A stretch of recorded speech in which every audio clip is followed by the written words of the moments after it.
Okay, it's not looking good for Jason Sands. Both Jon Stewart and Danny Sheehan are coming out swinging for Jason Sands, so let's talk about it. Get in here. This is Jack with Cosmic Road. I talk about UFOs and the paranormal. Please hit like and subscribe and let me know what you think in the comments below. All right, Jon Stewart, advocate of the alien video, friend of the channel, is doing some investigative work on Jason Sands, and he is saying this. Breaking last night, and I think this is from yesterday, I personally confirm Jason Sands' story is a lie. OSI agents from 93 to 94 refute Groom Lake blue alien story. We know nothing of this or Sands. Jason is not an official congressional witness. Now, this information is not coming from Rick Doty, as John says. Doty and John have worked together in the past. Doty has helped John out with some information, interestingly. But Rick Doty retired in 1988, so he is not one of these OSI agents from 93 to 94 who would be refuting this. Jon Stewart also sent me an email with some further clarification on all of this. I've copied and pasted this into a Word document so that you don't see the actual email. John says, Jason Sands, completely busted. I'm on the phone with 100% verified. He did not do a phone intercept, did not encounter a blue-faced alien. He cannot tell who the OSI agents are. They would be the only ones to debrief him. The two agents said, bullshit, it never happened or nothing like it in 1993 to 1994. He is not on a congressional list. There are only DOD, IG, and DOD IC list. There is no congressional list. And that's not the only evidence against Jason Sands, if this is considered evidence. Recently, Patrick on Vetted interviewed Danny Sheehan, and they were talking about Jason, and this is what Danny had to say. Okay. Which is really Jason Sands, this whistleblower that's come out. What do you know about him? Well, all I know is that he had reached out to us to ask us whether we would be willing to represent him legally. We did some background checking on him, etc., and we have said no. That we have about 18 lawyers that are working with us at the New Paradigm Institute. They're being trained in detail on how to represent potential whistleblowers at all levels, and we did our research on this, and we've said no, that we're not going to be representing him. Sure. Was this last year? Was this recent, or was this a while ago? No, it's been comparatively recently, the last few weeks actually, that he reached out to us, and so that we had been reviewing this, and we decided we're not going to be able to represent him. Okay. Yeah, I heard him say something in the space that he actually said he had all his legal stuff in order. So I'm assuming he found someone else to represent him. Do you might know who that is, or? I don't know. We don't know.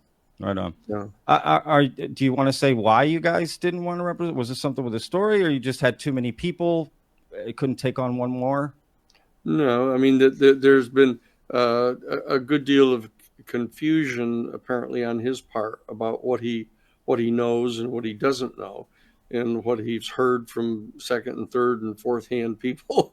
That at least people are getting the impression that he is saying that he knows it or knew it himself, and he doesn't, and that there's been some confusion on his part, and plus he's not taking any advice from anybody apparently on what he should be doing and how he should be acting. So we have declined to represent him. Okay, very interesting stuff, and good work from Patrick and Danny on getting this information to us. Jason Sands is confused about his information, according to Danny Sheehan, and some of his information may even be coming from other people, second and third hand witnesses. So that is really intriguing. Obviously, we would need some statements from Jason Sands or someone else to back up his claims or refute Danny Sheehan. Now, as for Jon Stewart's information, as I reported on the other day, Jason Sands released a statement the other day, and he was talking about what Rick Doty and Eric Davis had to say, but it might apply to what Jon Stewart information and his sources have to say. They were okay. I'll just read the paragraph. There have been inaccuracies in public discussions about my clearance and credentials.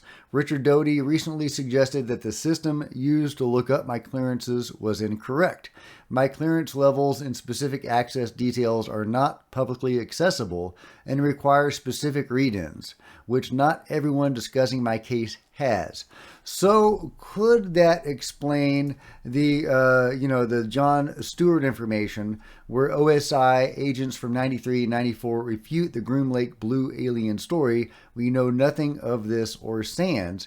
Could that be because they were not read in? They didn't have the appropriate clearances, etc., to see that information. And if Danny Sheehan's information about Jason Sands being confused about his information, well, that might also go some way toward corroborating what Jon Stewart has to say here. OSI agents from 93 to 94 refute Groom Lake blue alien story. Oh, and by the way, it wasn't actually blue. It was a white being with blue tinged, according to Jason's story. Yeah, just to correct the record, it wasn't actually blue. It was like a tall white being or something like that. But did it actually happen? Was there a being there?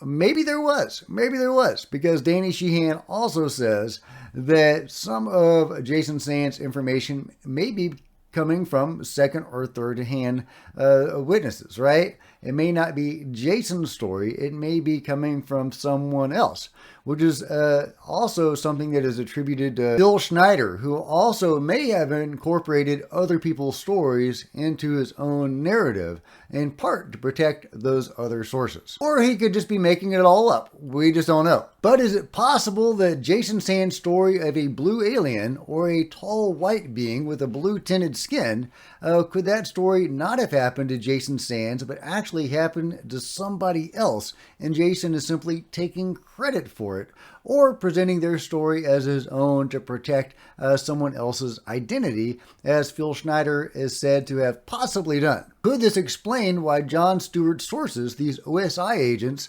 said that no, Jason Sands did not report any such incident in 93 to 94? Or is he just making stuff up? Let me know what you think. Either way, great detective work from Jon. Personally, as I've said before, I don't like the idea of 20 and back. All of that Corey Good style information rubs me the wrong way. It does not resonate with me. I'm just as happy for Jason Sands to be debunked as much as I want more whistleblowers to come out.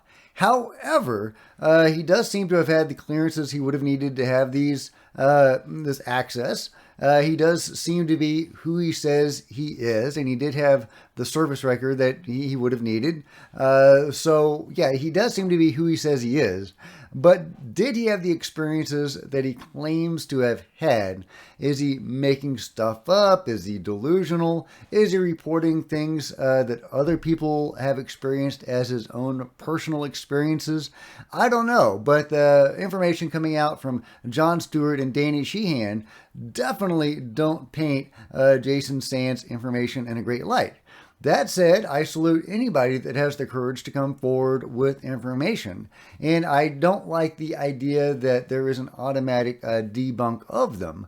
However, that said, we do need to vet these guys and make sure that their information is genuine. So I salute Jason Sands for coming out, whether his information is accurate or not.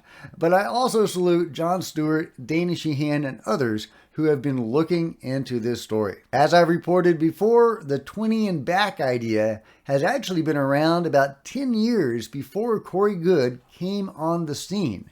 So it's not like that story is coming from Corey Good, although others may have piled on after he came out, or not. Maybe he simply emboldened them to tell their own truths. I, again, have no idea. I guess it's something that I wouldn't put past the control group and the powers that be. But it's a pretty outlandish narrative. It's certainly something I don't want to be true. I hope it's not. But if that is where the evidence goes, that's where the evidence goes, and I guess I'll just have to deal with it. Either way, we definitely need somebody like David Grush or Mike Carrera or Lou Elizondo coming out to bat for Jason Sands in order for us to more properly evaluate his information. Because right now, it's not looking great. But like I always say, we're still in the fog of war on all of this. So we just have to wait for the next shoe to drop. And I'm sure it will, and I'll have my eye on it, and you let me know if you see it before I do. Let me know what you think about all this in the comments below. And if you've enjoyed this video, please give me a big thumbs up. I sure appreciate it. Smash the like button and the subscribe button and the bell to be notified of future videos. You don't want to miss a thing. Join me on social media, Facebook, Twitter, links below. Love to see you guys there. If you wanted to support Cosmic Road in an even bigger way, consider grabbing a coffee mug or a t-shirt in the merch store below, or by becoming a channel member, because channel members are rock stars, and I really appreciate you guys' support. Thank you. Also, channel members frequently get to see videos hours ahead of everybody else. Meanwhile, there are plenty of other videos on the channel, and I'll see you guys next time. This is Jack with Cosmic Road, signing out.